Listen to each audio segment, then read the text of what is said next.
നമസ്കാരം. Vote on votes അങ്ങനെ ഇടുക്കിയിലേക്ക്.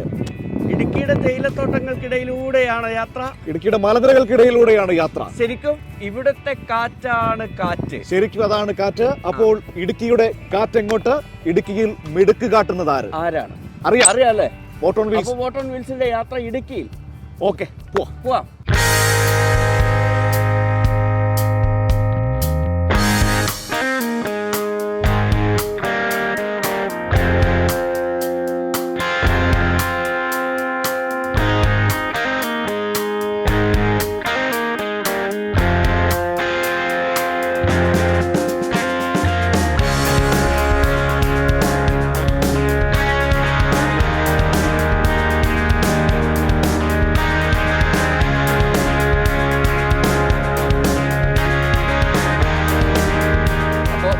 മണ്ഡലത്തിലെത്തുമ്പോൾ വീണ്ടും ഒരു തേയിലത്തോട്ടത്തിന് നടുവിലേക്കാണ് അല്ലേ? വയനാട്ടിൽ നിന്ന് മാറി ഇടുക്കിയിലേക്ക് എത്തുമ്പോഴാണ്. മഞ്ജുമല എസ്റ്റേറ്റ് ആണ്. വളരെ ഭംഗിയുള്ള കാഴ്ചകളാണ്. പീരുമേടിന് സമീപത്തുള്ള വണ്ടിപ്പെരിയാറിന് സമീപത്തുള്ള മഞ്ജുമല എസ്റ്റേറ്റ്. ഇവിടെ തൊഴിലാളികളൊക്കെ രാവിലെ ചായ കുടിച്ചിട്ട് ഇരിക്കുന്ന സമയത്താണ് നമ്മൾ വന്നത്. നല്ല സമയമാണല്ലേ? ഇവിടെ തുടങ്ങുന്നല്ലോ. ചേട്ടനിൽ നിന്ന് തുടങ്ങിയിട്ട് പോകുന്നു. ചേട്ടാ നമസ്കാരം. നമസ്കാരം. എങ്ങനെയുണ്ട് ഇവിടുത്തെ ഇലക്ഷൻ കാര്യങ്ങളൊക്കെ? കുഴപ്പമില്ലാതെ പോകുന്നു.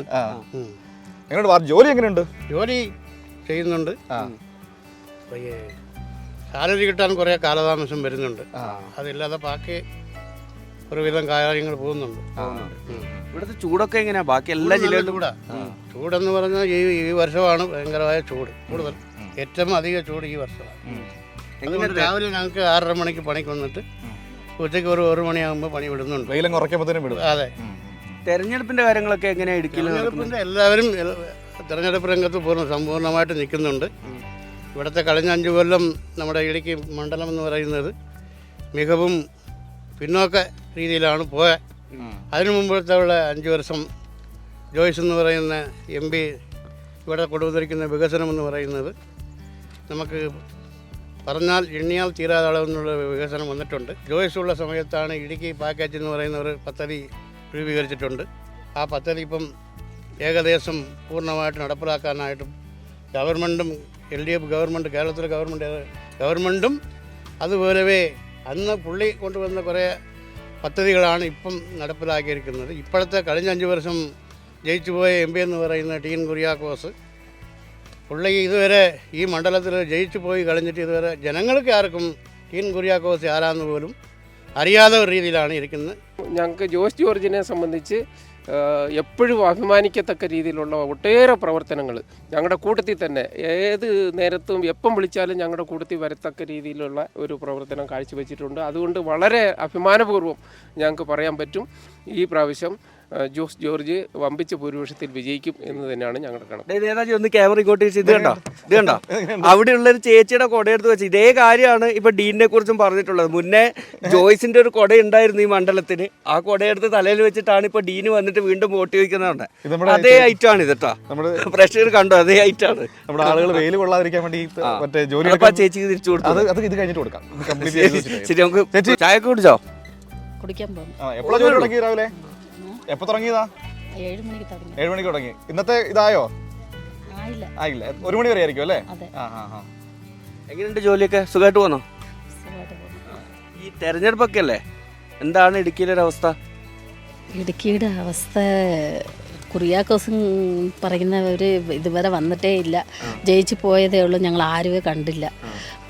ഇപ്പം വരുന്ന ജോർജ് വരണമെന്ന് ഞങ്ങൾക്ക് ആഗ്രഹമുണ്ട്. ആദ്യം ജയിച്ചവർ ഇവിടെ ആരെന്നും അറിയത്തില്ല നമുക്ക്. ഇപ്പോൾ ഉള്ളവർ ജയിച്ചാൽ നല്ലതൊക്കെ നടക്കുമെന്ന് ഒരു ആഗ്രഹമുണ്ട്. അങ്ങനെ തോന്നുന്നേ? ആദ്യം ജയിച്ച ആൾ തിരിച്ചിങ്ങോട്ട് വന്നില്ലേ? പിന്നെ വന്നില്ല, കണ്ടിട്ട് പോലും ഇല്ല. ഡീൻ കുര്യാക്കോസിനെ കണ്ടിട്ടില്ലേ? കഴിഞ്ഞ ഇലക്ഷന്റെ സമയത്ത് വന്നതാണോ അതോ? അതെ.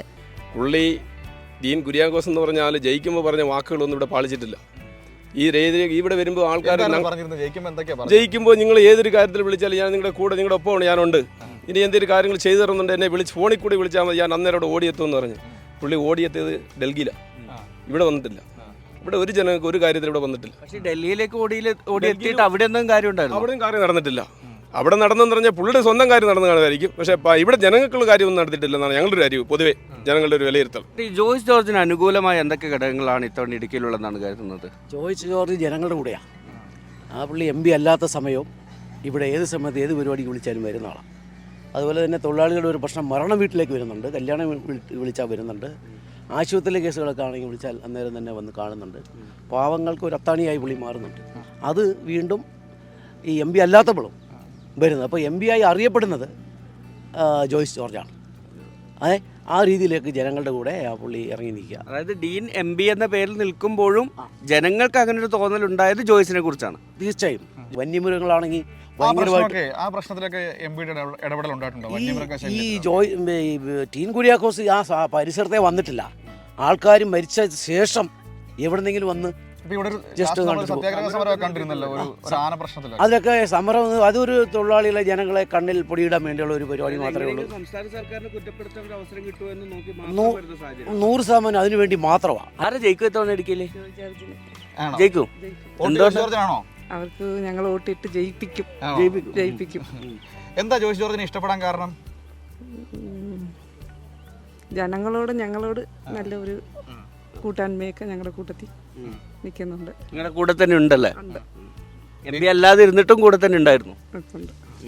കുര്യാക്കോസിനെ കണ്ടിരുന്നോ? ഇല്ല, കണ്ടിട്ടില്ല. ചായ കുടിക്കാനിരുന്നാണോ? ചായ കുടിക്കാനുള്ള സമയമായി. നിങ്ങൾ അന്നേരം വന്നില്ലേ? ചായ കുടി മാറ്റി വെച്ചേക്കോളൂ. കൊളുന്ത് തൂക്കാതെ ഇനി തൂക്കണം അല്ലേ? എങ്ങനെയുണ്ട്? അത്യാവശ്യം കൊളുന്തൊക്കെ ഉണ്ടോ? ഇപ്പം വെയിലായതുകൊണ്ട് വെയിൽ പ്രശ്നമാണല്ലേ? നല്ല വെയിലാണല്ലേ? നല്ല വെയില.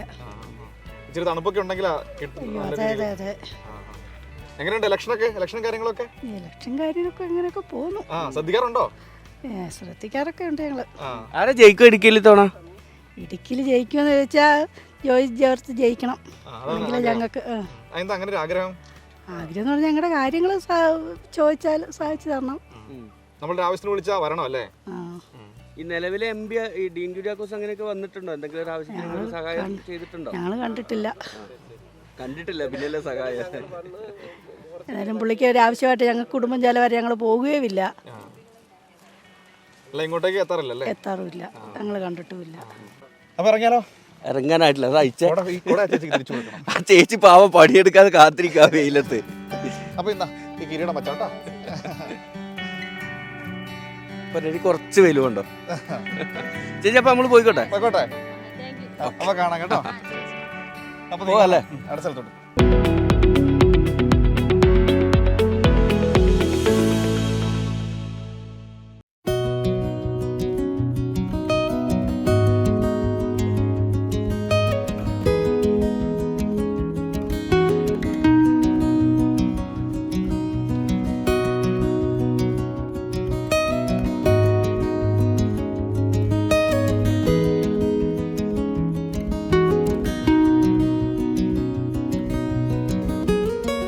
ഇരിക്കുന്നത് ഇടുക്കി പീരുമേട്ടിലെ പരുന്തുംപാറയിലാണ്. ചായ കുടിക്കണമെങ്കിൽ ഇങ്ങനെ കുടിക്കണം. അതെ അതെ അല്ലേ? തേയിലത്തോട്ടത്തിന്റെ നടുവിൽ നിന്ന് ചായ കുടിക്കുന്ന ഒരു പ്രത്യേക സുഖമാണ്. അത് മാത്രമല്ല, മറ്റൊരു ടേസ്റ്റ് വ്യത്യാസം ഈ ചായക്ക് എനിക്ക് തോന്നുന്നുണ്ട്. ഈ തൊഴിലാളികളുടെ കൈ പതിഞ്ഞ അല്ലെ, അവരുടെ കൂടെ തന്നെ ഇരുന്ന ചായ കുടിക്കുമ്പോൾ അതിന്റെ ഒരു സുഖം വേറെ. മോഹൻലാൽ പറഞ്ഞാലോ, ഉയരം കൂടുതൽ തേയിലക്ക് ചായക്ക് ഏറ്റവും ഉയരത്തിലാണ്. ഏറ്റവും ഉയരത്തിലാണ് ഞങ്ങൾ. അപ്പച്ചാ എങ്ങനെയുണ്ട് ഇവിടുത്തെ ഇലക്ഷനൊക്കെ? കുഴപ്പമില്ല, നമ്മൾ തന്നെ വരും. ആണോ?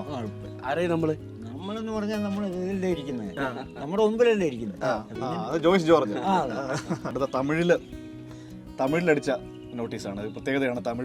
തമിഴ് സംസാരിക്കുന്ന, തമിഴ് ചുവയുള്ള ഒരുപാട് ആളുകളുള്ള ഒരു സ്ഥലം കൂടിയാണ്, തൊഴിലാളികളൊക്കെ ഉള്ള ഒരു മേഖല കൂടിയാണ്. അതുകൊണ്ട് തന്നെ ഇത്തരത്തിലുള്ള പോസ്റ്ററുകളും ഒക്കെ നമുക്കിവിടെ കാണാൻ പറ്റുന്നുണ്ട്. അങ്ങനെ വേറിട്ടൊരു മേഖല കൂടിയാണ്. പ്രചാരണവും തെരഞ്ഞെടുപ്പ് പ്രവർത്തനങ്ങളും ഒക്കെ നടക്കുന്ന ഒരു മേഖലയാണ്. എങ്ങനെയാണ് ഈ മേഖലയിൽ ഒരു തെരഞ്ഞെടുപ്പ് പ്രചാരണ പ്രവർത്തനങ്ങളൊക്കെ എങ്ങനെയാണ് നടക്കുന്നത്? TN കുര്യാക്കോസ് വന്നിട്ട് 5 വർഷമായിട്ട് ഇവിടെ ആരും കണ്ടില്ല. ഇങ്ങോട്ട് വന്നിട്ടില്ല. അപ്പോൾ ആരും ഇതുവരെയും കണ്ടതില്ല. വോട്ട് ചോദിക്കാൻ വന്ന് ആ സ്വീകരണം വന്നപ്പോൾ രാത്രി 11 മണിക്കാണ് വന്നത്. വോട്ട് ചോദിക്കാൻ വരുമ്പോൾ തന്നെ പിന്നെ അത് കഴിഞ്ഞിട്ട് ആരും കണ്ടില്ല. ജോയ്സ് ജോർജ് അങ്ങനെയല്ല, ഇതിലേ വന്ന് ആൾക്കാരുടെ അടുത്തെല്ലാം മിണ്ടിയും എല്ലാം പോയി എപ്പോഴും നിങ്ങളുടെ കൂടെ ഉണ്ടാവുന്ന ഞങ്ങളുടെ കൂട്ടത്തില് ഉണ്ട്. ചേട്ടാ നമസ്കാരം. ഇന്നത്തെ ജോലിയൊക്കെ കഴിഞ്ഞ് നിൽക്കുന്നതായിരിക്കും അല്ലേ? എങ്ങനെയുണ്ട് ഇലക്ഷൻ? ഈ പ്രാവശ്യം വിൻ ചെയ്യും. LDF ജയിക്കും. ജോയ്സ് ജോർജ് MP ആയിരുന്ന കാലത്താണ് നമ്മുടെ ഈ റോഡ് വർക്ക് പദ്ധതി ഇവിടെ വന്ന് നിന്ന് ഈ നാട്ടിലെ ജനങ്ങളുമായിട്ട് ആലോചിച്ചുകൊണ്ട് ആ പദ്ധതി തയ്യാറാക്കുന്നത്. നല്ല റോഡാണ്. നമ്മളിങ്ങനെ പോന്നപ്പം ശ്രദ്ധിച്ചിരുന്നു. ഞങ്ങൾ പണി കൂടെ പൂർത്തിയായി കഴിഞ്ഞാൽ ഞങ്ങൾക്ക് ഇവിടെ നിന്ന് 15 മിനിറ്റ് മതി വണ്ടിപ്പെരിയാർ പോകാൻ. അല്ലെങ്കിൽ ഞങ്ങളുടെ കുട്ടികൾ ഇപ്പോൾ സ്കൂളിൽ പോകുന്നത് 30 രൂപ 40 രൂപ മുടക്കിയിട്ടാണ്. അതും ട്രിപ്പ് ജീപ്പിന്.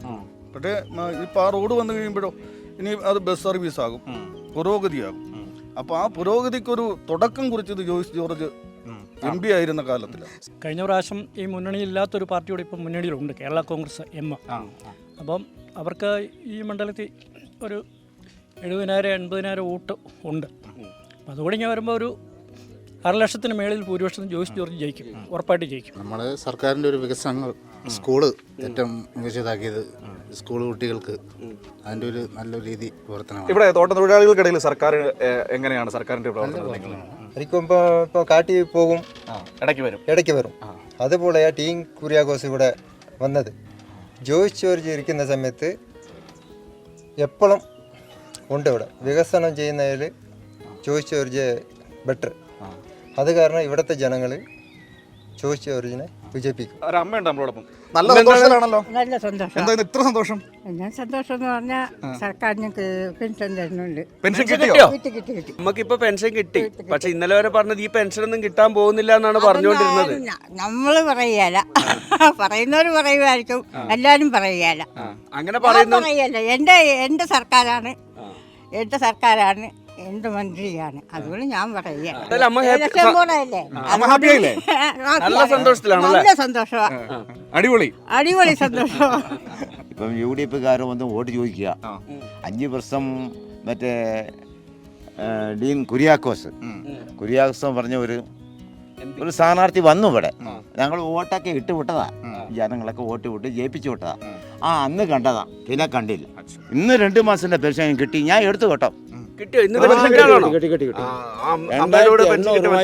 ഞാൻ എടുത്തു 2,500 രൂപ എടുത്തു. ഈ 1,600 രൂപയിലെ 400 രൂപ കിട്ടിയില്ല. അത് മോഡിയുടെ മോഡി 2 ആഴ്ച കഴിഞ്ഞ് വിടുമായിരിക്കും. അത് കിട്ടുമായിരിക്കും, പക്ഷേ ഇതുവരെ കിട്ടിയില്ല. ഈ മറ്റേ സ്റ്റേറ്റ് ഗവൺമെൻറ്, പിണറായി ഗവൺമെൻറ് ഇട്ട 2,800 രൂപ എൻ്റെ പാക്കറ്റിൽ വന്നു. ഞാൻ കൊണ്ട് എൻ്റെ വീട്ടിൽ എൻ്റെ ഭാര്യയുടെ അടുത്ത് കൊടുത്തു, കുടുംബത്തിൻ്റെ അടുത്ത് കൊടുത്തു. സന്തോഷമായി. ഈ പുള്ളി വന്ന് മറ്റേ ടീം കുര്യാക്കോസ് വന്നിട്ട് ഒരു വൈസസ് ബോർഡിൻ്റെ മെമ്പറായിരുന്നു. പുള്ളി അത് രാജിവെച്ചു. അപ്പം തൊഴിലാളികൾക്ക് വേണ്ടി സംസാരിക്കാൻ ഇടുക്കിയിലെന്ന് ആരും പോയിട്ടില്ല. ജോയ്സ് ജോർജ് കഴിഞ്ഞ 5 വർഷം 2019 വരെ ജലപ്രളയം നടക്കുമ്പോഴും അതുപോലെ തന്നെ തൊഴിലാളികൾക്ക് വേണ്ടി താഴെത്തട്ടിൽ ഇറങ്ങി വന്ന് പ്രവർത്തിച്ച ഒരാളാണ് ജോയ്സ് ജോർജ്. അതുകൊണ്ട് ജോയ്സ് ജോർജ് ജയിക്കാനാണ് സാധ്യത. 5 വർഷമായിട്ട് ഇടുക്കി ജില്ലയ്ക്ക് ഒരു MP ഇല്ല. ഇടുക്കി ജില്ലയ്ക്ക് മാത്രമല്ല, ഇന്ത്യൻ പാർലമെൻറ്റിൽ ഇടുക്കി ജില്ലയെ പ്രതിനിധീകരിച്ച് ഒരു MP പോയിട്ടില്ല. യുവാക്കളുടെ വോട്ട് വലിയ രീതിയിൽ ഇടതുപക്ഷത്തിന് കിട്ടുകയും ജോയ്സ് ജോർജ് വൻ ഭൂരിപക്ഷത്തോടുകൂടി സാധ്യതയ്ക്കപ്പുറം ഉറപ്പിച്ച് പറയാൻ സാധിക്കും, വിജയിക്കും എന്ന് തന്നെയാണ് ഞങ്ങൾക്ക് പ്രവർത്തനത്തിൽ പറയാനുള്ളത്. ഇത് കണ്ടോ, ഈ പോസ്റ്ററുകൾ കണ്ടോ? തമിഴ് പോസ്റ്ററുകളല്ലേ? നമുക്ക് അത്ര പരിചയമില്ലാത്ത, നേരത്തെ നമ്മൾ കാർഡ് കാണിച്ചില്ലായിരുന്നു, അതെ, അതുപോലെ പോസ്റ്ററുകളും ആ വിധത്തിൽ തന്നെയാണുള്ളത്. അത് മാത്രമല്ല, ഇവരൊക്കെ ആ വീടുകളുടെ ചുവരുകളിലെല്ലാം തന്നെ കൃത്യമായി ഒട്ടിച്ച് വെച്ച് എല്ലാ വീടുകളിലും കാണാൻ പറ്റുന്നുണ്ട്. ഇങ്ങനെ അധിക സമയം നിർത്തിക്കുന്നില്ല അല്ലെ, ഈ ഭാരം എടുത്തിട്ട് അധികം നിൽക്കണ്ട. ഞങ്ങൾ ഇലക്ഷൻ അറിയാൻ വന്നതാ. എങ്ങനെയുണ്ട് ഇവിടെ ഇലക്ഷൻ വിശേഷം? ഞങ്ങൾ ജോയ്സ് ജോർജ് ജയിക്കും. ഞങ്ങളുടെ ജോയ്സ് ജോർജ് എന്താണ് അത്തരത്തിലൊരു വലിയ പ്രതീക്ഷ? എന്താണ് അങ്ങനെ? ഞാൻ ആദ്യം ചെറുപ്പത്തിലുള്ള ഒരു പാർട്ടിയാണ്. വീട്ടിൽ അച്ഛൻ അങ്ങനെയാണ് നമ്മളെ വളർത്തിയത്. അതുകൊണ്ട് നമ്മൾ ഡീൻ കുര്യാക്കോസിനെ കുറിച്ച് എന്താ അഭിപ്രായം? എന്തോ ഡീൻ കുര്യാക്കോസ് നിലവിൽ MP കുറിച്ച് എന്താ അഭിപ്രായം? എന്നതാ ചെയ്തിരിക്കുന്നത്? പുള്ളി കൊണ്ടുവന്ന പണ്ടേ പുള്ളി വീണ് ചെയ്ത് വിടുക റോഡ് കാര്യങ്ങളൊക്കെ. പുള്ളി പാസ്സാക്കിയതല്ലേ അതൊക്കെ? ജോയ്സ് ജോർജ് പാസ്സാക്കിയത് അതാ പുള്ളി പാസ്സാക്കിയത് അതൊക്കെ റോഡൊക്കെ. വന്യജീവി മൃഗങ്ങളുടെ ഭയങ്കര ശല്യം, കൃഷികൾ, കുരങ്ങും പന്നിയും അതുപോലെ പുലിയും കടുവയും എല്ലാം ഇവിടെ ഉണ്ട്. ഭയങ്കര നാശങ്ങളാണ് ഉണ്ടാക്കുന്നത്. കരടിയും യാതൊരു തരത്തിലും കൊണ്ടുപോയി 10-15 ബസ് എല്ലാം ഇവിടെ നിന്ന് കംപ്ലീറ്റ് പുലി പിടിച്ചിട്ടുണ്ട്. നിങ്ങളിത് MP-യുടെ ശ്രദ്ധയിലൊക്കെ പെടുത്തിയിട്ടുണ്ടായിരുന്നു ഈ വിഷയം? പെടുത്തിയിട്ടുണ്ട്. അതിനൊന്നും അങ്ങനെ ഒരു ഇതൊന്നും എടുത്തിട്ടില്ല. അങ്ങനെ വന്നിട്ട് വേണ്ട എടുക്കാൻ, MP-യെ കണ്ടിട്ട് വേണ്ട കാര്യങ്ങൾ നടക്കാൻ. ഈ MP ഞങ്ങൾക്ക് ഒരു വാക്ക് തന്നിട്ടുണ്ട്. ഞങ്ങൾ തോട്ടം തൊഴിലാളിയാണ്, ഞങ്ങൾക്ക് ജയിച്ചു വന്ന അനുഭവമൊക്കെ മേടിച്ചു തരാമെന്ന് പറഞ്ഞിട്ടുണ്ട്. ഈ പുള്ളി ജയിക്കണം ഈ പ്രാവശ്യം, ജോയ്സ് ജോർജ്. അതെ, നമ്മൾ ഒരുപാട് സ്ഥലത്ത് പോയിട്ടും കാണാൻ പറ്റാത്തൊരു കാഴ്ചയാണ്. തെരഞ്ഞെടുപ്പ് വിശേഷങ്ങളൊക്കെ കണ്ടു, നല്ല ചൂടുള്ള വിശേഷങ്ങളാണ്. പക്ഷെ നല്ല കിടിലം പൊടി പാറുന്ന മത്സരം ഇവിടെ നടക്കുന്നുണ്ട് അല്ലേ? നോക്കൂ, ഒരു സ്ഥലത്ത് മുതിർന്നവരുടെ, അപ്പുറ സ്ഥലത്ത് ജൂനിയേഴ്സ്. അതെ, ആള് കൂടിയത് കൊണ്ട് ടീം വളർന്നു വരുന്നവരുടെ പോരാട്ടോ. അപ്പോൾ അത് രസകരമായ കാഴ്ചയാണ്. അതെ, ഒരു കാലത്തുണ്ടായിരുന്നതാണ് ഈ ഗ്രാമീണ മേഖലകളിലൊക്കെ ഇത്തരത്തിൽ വൈകുന്നേരം. അല്ല, ഇവിടങ്ങളിൽ വോളിബോൾ ഭയങ്കര ശക്തമാണ്. കോട്ടയം ഇടുക്കി ജില്ലകളിലൊക്കെ ഇപ്പോൾ വലിയ ആവേശമാണ്. അപ്പോൾ വിട്ടാലോ? ഏതായാലും ആ വോളി ആവേശം കണ്ടുകൊണ്ട് നമുക്ക് തെരഞ്ഞെടുപ്പ് ആവേശത്തിന്റെ മറ്റു കാഴ്ചകളിലേക്ക് കൂടി പോകാം.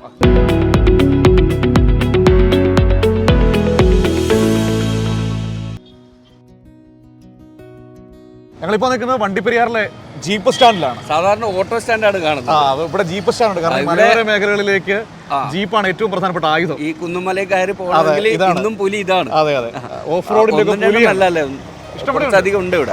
ഓഫ് റോഡിന്റെ ഒക്കെ പുലിയാണ്. അപ്പൊ ഇതിന്റെ ഡ്രൈവർമാരെ കാണണം, സാരഥികളെ കണ്ടു ചോദിക്കാം എങ്ങനെയാണ് ഇവിടുത്തെ കഥയെന്ന്. എല്ലാവരും കൂട്ടം കൂടി ഇന്ന് കൂലങ്കഷമായ ചർച്ചയിലാണ്. നമസ്കാരം. ഇങ്ങനെ ഓട്ടോ ഒക്കെ ഉണ്ടോ? എങ്ങനെ പോകുന്ന കാര്യങ്ങളൊക്കെ? കുഴപ്പമില്ല സാർ. ഇത് എങ്ങനെ മലയോരത്തോട്ടാണോ? അല്ല, പൊതുവേ ഞങ്ങൾക്ക് ഇവിടുന്ന് വരുന്ന ടൂറിസ്റ്റ്, പൊതുവേ ഞങ്ങൾക്ക് പുറത്തുനിന്ന് വരുന്ന ടൂറിസ്റ്റുകളെ കൊണ്ടുപോകുന്ന ഓട്ടം, അതുപോലെ തന്നെ തോട്ടം തൊഴിലാളികളെ ചെറുകിട തോട്ടങ്ങളിലേക്ക് എത്തിക്കുക. ശബരിമല ഉണ്ടായ ശബരിമല നിന്നുപോയി. പിന്നെ ബസ്സില്ലാത്ത സ്ഥലങ്ങളിലേക്ക് സർവീസ് നടത്താം. പിന്നെ ട്രിപ്പ്, അതായത് ട്രിപ്പായിട്ടല്ല, ബസ്സില്ലാത്ത സ്ഥലങ്ങളിൽ. പിന്നെ സ്കൂൾ കുട്ടികളെ ബസ്സില്ലാത്ത സ്ഥലങ്ങളിൽ നിന്ന് സ്കൂൾ കുട്ടികളെ കൊണ്ടുവിടുക. ഇതൊക്കെയാണ് ഇവിടുത്തെ പുലി ജീപ്പല്ലേ? ജീപ്പ് എല്ലാ വഴിക്കടവും കയറി പോകും. അങ്ങനെയില്ല, ഇപ്പോൾ ഓഫ് റോഡ് ഇപ്പോൾ അങ്ങനെ ഇല്ല. ഇടതുപക്ഷ ജനാധിപത്യം കൊണ്ട് ഗവൺമെന്റ് പിന്നെ ഇവിടെ എല്ലാ ഗ്യാപ്പ് റോഡുകളും അടിപൊളിയാക്കി നല്ല ക്ലിയർ ആയിട്ട്. ഞങ്ങളിതിൻ്റെ ഇലക്ഷൻ വിശേഷങ്ങളൊക്കെ അറിയാൻ വേണ്ടി ഇതിലിങ്ങനെ ഇറങ്ങിയതാണ് ഇടുക്കിയിലോട്ട്. അപ്പോൾ എങ്ങനെയുണ്ട് ഇവിടെ കാര്യങ്ങളൊക്കെ? സാറേ, പൊതുവേ പറയുന്ന തിരഞ്ഞെടുപ്പ് നല്ലൊരു തിരഞ്ഞെടുപ്പാണ്. കഴിഞ്ഞ ഒരു 5 വർഷം ഇവിടെ MP ഉണ്ടായിരുന്നു സാർ. ഈ മലയോര മേഖലയായ ഇവിടെ തോട്ടം തൊഴിലാളി ഭൂരിപക്ഷം SC വിഭാഗത്തിൽപ്പെട്ട ആളുകളാണ്. സാധാരണ ഒരു SC ഫണ്ടിൽ നിന്നും എൻ്റെ ഒരു പഠനം ശരിയാണെങ്കിൽ 35% SC വിഭാഗത്തിൽപ്പെട്ട ആളുകൾക്ക് വേണ്ടി ചെലവഴിക്കണമെന്ന് ബഹുമാനപ്പെട്ട കഴിഞ്ഞ MP ഡീൻ കുര്യാക്കോസ് ഇതിലേക്ക് ഈ പറഞ്ഞ വികസന കാര്യങ്ങൾ എന്തെങ്കിലും ചെയ്തതായിട്ട് അദ്ദേഹത്തിനോ അല്ലെങ്കിൽ അവരുടെ പാർട്ടിക്കാർക്കോ ഒരു അവകാശവാദങ്ങളുമില്ല. ഞങ്ങൾ അനുഭവിച്ച് കണ്ടതാണ് സാർ. പിന്നെ ജോയ്സ് ജോർജിനെ പറ്റി പറയുകയാണെങ്കിൽ സാർ, ഇവിടെ ഒരു പ്രളയമുണ്ടായി സാർ. പ്രളയമുണ്ടായപ്പോൾ ഞങ്ങൾക്ക് ഓരോരുത്തർക്കും വളരെ കൃത്യമായ അനുഭവമുണ്ട്. ഈ പ്രളയത്തിൽ ഞങ്ങളോടൊപ്പം നിന്നുകൊണ്ട് തന്നെ ഈ വിഷയങ്ങൾ, ഞങ്ങളുടെ ദുരിതങ്ങളിൽ ഞങ്ങളോടൊപ്പം നിന്നുകൊണ്ട് അതിൻ്റെ കുറേ ഫോട്ടോസും കുറേ വീഡിയോസ് ഞങ്ങളിലുണ്ട്. അദ്ദേഹം ഇവിടെ വന്ന് ഞങ്ങളിൽ ഒരാളായിട്ട് നിന്ന് ഞങ്ങൾ ഈ ദുരിതത്തിൽ ഞങ്ങളുടെ ക്യാമ്പുകൾ സന്ദർശിക്കുകയും ഞങ്ങളുടെ ആവശ്യമായിട്ടുള്ള അടിസ്ഥാന സൗകര്യങ്ങൾ ഉണ്ടാക്കുന്നതിന് മുൻപിൽ നിന്ന ആളാണ്. അതുകൊണ്ട് അദ്ദേഹത്തിനാണ് ഞങ്ങളുടെ എല്ലാവരുടെയും, അതുപോലെ മലയോര മേഖലയുടെ മനസ്സ് എപ്പോഴും ജോയിസ് പറയുന്നത്. എന്താ ഈ പെട്രോൾ ഡീസൽ വില വർധനയൊക്കെ ഓരോ ദിവസം കൂടിക്കൊണ്ടിരിക്കുകയാണല്ലോ. അതെ, ബാധിക്കുന്നില്ല ഇത്? ഭയങ്കര ബാധിക്കും. ഞങ്ങൾക്ക് ഭയങ്കര നഷ്ടമാണ്. ആൾക്കാർക്കും ഞങ്ങൾക്കും ഡ്രൈവർമാർക്കും വണ്ടി വണ്ടി വെച്ചിരിക്കും എല്ലാവർക്കും ഭയങ്കര നഷ്ടമാണ്. ഇതിങ്ങനെ ഓരോ ദിവസം കൂടിക്കൊണ്ടിരിക്കുക. ഓരോ ദിവസവും ഓർക്കാപ്പുറത്ത് രാവിലെ എണ്ണിക്കുമ്പോൾ ഡീസൽ ആയിരിക്കില്ല, നേരം വെളുക്കുമ്പോൾ. അതെ. അപ്പോൾ ഒരു മാറ്റം, അതെ, തെരഞ്ഞെടുപ്പ് ബാധിക്കുന്ന വിഷയമാണ്. ഇടുക്കിയുടെ അവസ്ഥ ഈ പ്രാവശ്യം ചോദിച്ചൊരു വരാനുള്ള എല്ലാ സാധ്യതയും പറയാന്ന് വെച്ചാൽ ഈ മലയോര പ്രശ്നങ്ങൾ ഇത് മൃഗങ്ങൾ വരുന്നത് വെച്ചാലേ ഇതിനകത്ത് അതിൽ രാഷ്ട്രീയമുള്ള മൃഗങ്ങളല്ല വരുന്നത്. ഇപ്പം കോൺഗ്രസ്സുകാർ പറയുന്നത് വെച്ചാൽ എല്ലാം ഇവർ പറഞ്ഞു വിട്ട് വരുന്നതാണ് ഇവർ വരുന്നത്. പറഞ്ഞു വിട്ടതാണ് പറയുന്നത്. ഈ മൃഗങ്ങൾക്ക് അങ്ങനെ ഒന്നുമില്ല. ഇത് കാട്ടുകളിൽ ഇങ്ങനെ തീ വയ്ക്കുമ്പം കുടിക്കാൻ വെള്ളമുള്ള സമയത്താണ് ഈ കയറി ഇറങ്ങി പോകുന്നത്. ഇതിന് സർക്കാർ പറഞ്ഞിട്ട് ഒരു കാര്യമില്ല. ഇത് പിന്നെ ഇവർക്ക് വേണ്ടി ജയിക്കാൻ വേണ്ടിയിട്ടുള്ള എന്തെങ്കിലും കോമഡി ഉണ്ടോ ഇങ്ങനെ ഇതിലുള്ള കള്ളമൊക്കെയാണ് പറഞ്ഞു നടക്കുന്നത്. പിന്നെ ഈ 15 വർഷം പഴക്കമുള്ള വണ്ടികൾ, ഈ പുള്ളിയാണ് കേന്ദ്രത്തിലിരിക്കുന്നത്. രമേശ് ശിവ ഒരു വാക്ക് പോലും ഈ വണ്ടികളെ പറ്റിയോ ടാക്സിക്കാർക്കോ ആർക്കും പറ്റിയോ ഒരു വാക്ക്. ഓട്ടോയുടെ കണ്ടില്ല, ഫിറ്റ്നസ് പൈസയും എല്ലാം കൂട്ടിയിരിക്കും. ഡീസലാണ് ഇന്ന് കുറയും, നാളെ പോയി കഴിഞ്ഞാൽ ഡീസൽ വില കൂടുക. അതിനെപ്പറ്റി ഒരു രമേശ് ശിവ ഒന്നും പറഞ്ഞിട്ടില്ല. പിന്നെ ഇപ്പം ഇങ്ങനെ പറഞ്ഞ് നടക്കുക, ഏത് ഞങ്ങളാണ് എല്ലാം ചെയ്തെന്ന് പറഞ്ഞ് നടക്കുന്നതല്ലാതെ ഒരു ഇതും ഇല്ല. ഈ ട്രിപ്പ് പുള്ളിക്ക് ഒരു വോട്ട് പോലും കിടന്നിട്ട് ജയിക്കത്തുമില്ല. തെരഞ്ഞെടുപ്പ് കാര്യങ്ങളൊക്കെ എങ്ങനെയാണ് ഇടുക്കിയിലെ? ഇടുക്കിയെ സംബന്ധിച്ച് പറഞ്ഞാൽ ഇടുക്കി എന്ന് പറയുന്നത് തന്നെ ഒരു കാർഷിക, മലയോര, പിന്നെ പ്രകൃതി ദുരന്തങ്ങൾ ഇതെല്ലാം നമ്മൾ ഏറ്റുവാങ്ങുന്ന ഒരു പ്രദേശം കൂടിയാണ്. പൊതുവേ ഒരു പ്രകൃതി ദുരന്തങ്ങൾ എന്ന് പറയുന്നതിന് പൊതുവെ വളരെയധികം ഉള്ളൊരു പ്രദേശം കൂടി തന്നെയാണ്. ഇപ്പോൾ വെള്ളപ്പൊക്കം ഉണ്ടാകുമ്പോൾ തന്നെ ഞങ്ങളുടെ റോഡ് തന്നെ വളരെ വെള്ളം കയറിയിട്ട് മിക്കപ്പോഴും യാത്രാ സൗകര്യങ്ങൾ മുടങ്ങുന്ന ഒരു അവസ്ഥയുണ്ടായിരുന്നു. ജോസ് ജോർജ് MP ആയി നിലവിൽ വന്ന ഘട്ടത്തിലാണ് ഈ റോഡിൻ്റെ പ്രവർത്തനങ്ങൾ ആരംഭിക്കുകയും ഈ റോഡിൻ്റെ ഹൈറ്റ് കൂട്ടി റോഡിൽ കയറാതെ യാത്രാ സൗകര്യം മെച്ചപ്പെടുത്തുന്ന ഏറ്റവും കൂടുതൽ നല്ലൊരു ഇടപെടൽ നടത്തിയത് ജോസ് ജോർജ് MP ആണ്. യഥാർത്ഥത്തിൽ ഇടുക്കി ജനതയെ സംബന്ധിച്ച് പറയേണ്ടി വന്നാൽ ഒരു MP എന്താണ് പാർലമെൻറ്റിൽ ചെയ്യേണ്ടത് എന്ന് കൃത്യമായി ഈ ഇടുക്കി ജനതയെ കാര്യങ്ങൾ ബോധ്യപ്പെടുത്തിയത് എന്ന രീതിയിൽ അവകാശപ്പെടുവാനുള്ളത് ഇടുക്കി MP ജോസ് ജോർജ് തന്നെയാണ്, മുൻ MP തന്നെയാണ്. ഇപ്പോഴത്തെ MP എന്ന് പറഞ്ഞത് ഞങ്ങൾ നേരത്തെ പറഞ്ഞ പോലെ മസാല ദോശയുടെ കാര്യം പറഞ്ഞ പോലെ കാര്യങ്ങൾ കേൾക്കുമ്പോഴത്തേക്ക് ഞങ്ങൾക്ക് ശരിക്കും പറഞ്ഞാൽ ചിരിക്കുക അല്ലാതെ പറ്റുന്നതാ പറയാനുള്ളത്. അങ്ങനെ വളരെ ഒരു കാര്യഗൗരവമുള്ള കാര്യങ്ങൾ പോലും ശരിയായ രീതിയിൽ അവതരിപ്പിക്കാൻ കഴിവില്ലാത്ത ഒരു MP ആണ് നിലവിൽ കഴിഞ്ഞ തവണ ഞങ്ങൾ ഇവിടുന്ന് ജയിച്ചു പോയത്. ഇത്തവണ അതിന് വലിയൊരു മാറ്റം തന്നെ ഉണ്ടാകേണ്ടതുണ്ട്. എന്ന് വെച്ചാൽ തോട്ട മേഖല ആയതുകൊണ്ട് തന്നെ തോട്ടങ്ങളെ സംബന്ധിച്ചുള്ള പ്രശ്നങ്ങളുണ്ട്, കർഷകരെ നാണ്യവിളകളുമായി ബന്ധപ്പെട്ടുള്ള വിലയുമായിട്ടുള്ള ബന്ധപ്പെട്ടുള്ള വിഷയങ്ങളുണ്ട്. ഇതെല്ലാം ആവശ്യമായ ഇടപെടൽ നടത്തുന്ന കാര്യത്തിൽ MP-യുടെ പൂർണ്ണ പരാജയമാണ്. എന്നുവെച്ചാൽ സ്പൈസസ് ബോർഡുമായി ബന്ധപ്പെട്ട് അതിൻ്റെ ബോർഡ് അംഗമായിരുന്നു, അതിന് തന്നെ രാജിവെച്ച് പുറത്തു പോയ ഒരാളാണ്. പിന്നെ എന്ത് കർഷകർക്ക് വേണ്ടി ക്ഷേമ പ്രവർത്തനം നടത്താൻ അങ്ങനെ നടത്താൻ ഇനി പോകുന്നത്? അതാ മതരാഷ്ട്രം, അതാ നമ്മുടെ രാഷ്ട്രം ഒരു 50 പുറകെ ഇട്ടുകൊണ്ട് പോവുകയാണ്. അതുകൊണ്ടാണ് പറഞ്ഞത്. അപ്പോൾ അതിനൊരു മറുപടി ആയിരിക്കണം ഇത്തവണത്തെ ഇലക്ഷൻ. അതെ, ഇനി മോഡി വന്നാൽ வேற ஒன்றும் இல்லை, நம்ம வேற எதுவும் பண்ணி நோக்கணும். ஜோய் ஜோர்ஜ் தான் வாய்ப்பு. ஏன்னா அவர் நிறைய காரியங்கள் நமக்கு செய்து தந்திருக்கிறாரு. மீண்டும் அவர் வந்தாருன்னு சொன்னால் ஒரு நல்ல ஆட்சி கிடைக்கும், நல்ல ஒரு விகசனம் உண்டாகும் அப்படிங்கிறது எங்களுடைய கருத்து. இதுவரைக்கும் மண்டலத்திலே வரவே இல்லையே, அவர் எலெக்ஷனில் ஜெயிச்சு போனதோட தவிர இதுவரைக்கும் மண்டலத்துக்கு வரவும் கிடையாது. அவர் நம்ம ஜனங்கள் என்ன செஞ்சாங்க, ஓட்டர் மாதிரி இருக்காங்களான்னு தெரியல. இந்த எலெக்ஷனுக்கு வந்திருக்கிறாரு, எந்த ஒரு நம்பிக்கையின் பேரில் அவரை நாங்கள் പാർലമെൻറ്റത്തേക്ക് അനുഭവം. ഇവിടെ ഒന്നും ഒരു കാര്യം ചോദിച്ചില്ല. മറ്റേ ഞങ്ങളുടെ പഴയ ജോയിസ് പറയും. പിന്നെ ഇപ്പം 35-ാം മൈൽ തൊട്ട് കുമളി വരെ റോഡ് വീതി കൂട്ടി ഈ പാലം പണിത് ഇതെല്ലാം പുള്ളി നിന്നപ്പോൾ അപ്പോൾ 2ാം പുള്ളി തോറ്റുപോയി, കുര്യാക്കോസ് ജയിച്ചു കേട്ടോ. ഈ പ്രാവശ്യം പുള്ളി നോക്കണ്ട. ഇവിടെ ഞങ്ങൾ LDF ജയിക്കത്തുള്ളൂ. അതെ, ടീന് കുര്യാക്കോസ് പോന്ന തവണ ജയിച്ചിട്ട് ഇതുവരെ വന്നിട്ടില്ല പുള്ളി. ഇപ്പോഴാ പോസ്റ്റൊക്കെ കാണുന്ന ഞങ്ങൾ, അതുകൊണ്ട് ടീന് ഞങ്ങൾ കൊടുക്കത്തില്ല. ഇവിടെ എടുത്തു നോക്കുവാണെങ്കിൽ വണ്ടിപ്പെരിയാർ മേഖലയിൽ എന്തെങ്കിലും വികസനം ഉണ്ടായിട്ടുണ്ടെങ്കിൽ അത് ജോയ്സ് ജോർജിൻ്റെയാണ്. ഈ പാലവും ഈ റോഡും ഞങ്ങളിപ്പോൾ സഞ്ചരിക്കുന്ന റോഡുകളൊക്കെ എന്തെങ്കിലും അറ്റകുറ്റപ്പണിയൊക്കെ പറഞ്ഞാൽ അന്നേരം ഇവിടെ നിൽക്കുന്നത് ജോയ്സ് ജോർജാണ്. போன மாதம் ஒரு பென்ஷன் கொடுத்தாங்க, இப்போ 2 பென்ஷன் നേരിട്ട് കയറ്റിയിട്ടുണ്ട്. കിട്ടി, പെൻഷൻ കിട്ടി, കിട്ടി, സന്തോഷമായി. ഇനി ഞങ്ങൾക്ക് പ്രഷർ ഉള്ളവരെ ഞങ്ങൾ മാത്രമേ കുളിയിലെ മേടിക്കണല്ലേ, പിന്നെ ചാപ്പാട്ടുക്ക് മേടിക്കണം. അതുകൊണ്ട് ഈ പെൻഷൻ കിട്ടിയത് കൊണ്ട് ഒരു മനസ്സിക്ക് ഒരു സന്തോഷം. മേടിച്ചോണ്ട് പോകുന്നു, സാധനം മേടിച്ചിട്ട് സാധനമൊക്കെ വാങ്ങി, സാധനങ്ങളൊക്കെ വാങ്ങി മേടിച്ചു. ATM-ലെടുത്തു, ബാങ്ക് അടപ്പ് അവധി, അതുകൊണ്ട് ATM പോയി പണം എടുത്തു, സാധനമൊക്കെ വാങ്ങി ഇനി വീട്ടിലേക്ക് പോകുന്നു. എത്ര രൂപ കിട്ടി ഇന്നലെ? 3200. 3200 രൂപ. 200 ഇട്ടേച്ച് എടുക്കാൻ പറ്റത്തില്ലല്ലോ, 3000 എടുത്തു. 3000 എടുത്തു. സന്തോഷമായി. അപ്പൊ ഇടുക്കിയുടെ വിശേഷങ്ങളും കഴിയുകയാണല്ലേ? അതെ, മലയോര മേഖലയിലെ ഏറ്റവും പ്രധാനപ്പെട്ട വാഹനമാണ് ഈ ജീപ്പ്. ഇവിടുത്തെ പുലിക്കുട്ടിയാണ് ഇവൻ, പറന്നു കയറാത്ത ഇടങ്ങളിൽ. നമ്മുടെ വണ്ടിയൊന്നും ഒന്നുമല്ല. അപ്പോൾ എന്താണെങ്കിലും ഇടുക്കിയിലെ യാത്ര ഇവിടെ അവസാനിപ്പിച്ചാലോ? അവസാനിപ്പിക്കേണ്ട സമയമായി. അതെ, ഇനി നമുക്ക് അടുത്ത മണ്ഡലത്തിലേക്ക് പോകണം, കോട്ടയത്തേക്ക് പോകണം. അപ്പോൾ ഇടുക്കിയിലെ വോട്ട് ഓൺ വീൽസ് ഇവിടെ അവസാനിക്കുകയാണ്. നമുക്ക് വരും ദിവസം അടുത്തിടത്ത് കാണാം, കോട്ടയത്ത് കാണാം. ഓക്കെ.